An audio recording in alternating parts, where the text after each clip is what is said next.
This is why the battle between Magnus and Hikaru is so epic.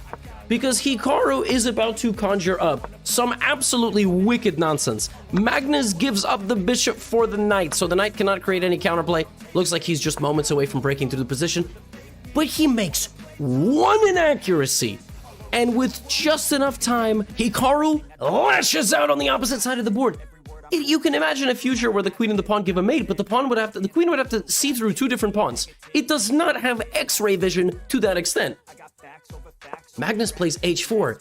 Hikaru now, this is the only thing he's gonna do. He's gonna try to conjure up something on this side of the board. Magnus is better, but he has to organize his pieces in some way. And after takes and takes, the queen is coming into g4. Before the queen even comes in, Hikaru plays g5! Using the only remaining resources that he has to shred open the white position. White has 2 minutes 39 seconds. Hikaru has 155.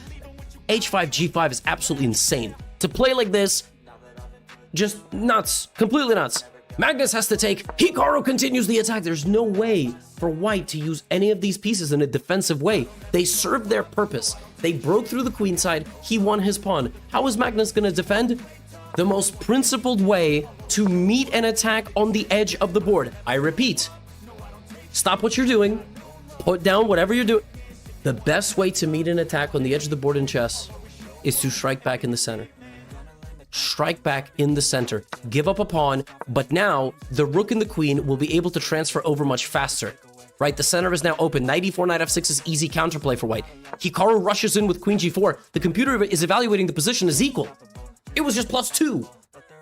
Magnus plays queen e3. Hikaru takes on g3. White doesn't have much of an advantage anymore. Here comes king g7. Oh my goodness! It's actually Hikaru who is about to checkmate Magnus in the Armageddon game. King g2.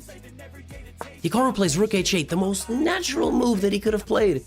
But it's the wrong move. At this point, Hikaru needed to chill out and play queen f3 check.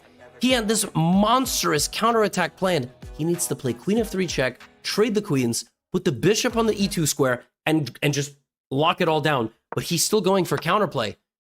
And he goes all in for counterplay. But Magnus's king goes forward. And you take a moment, you look and you go, wait, I don't have anything. How is that possible? Bishop f1, this is a threat. This is a threat. But he just goes here.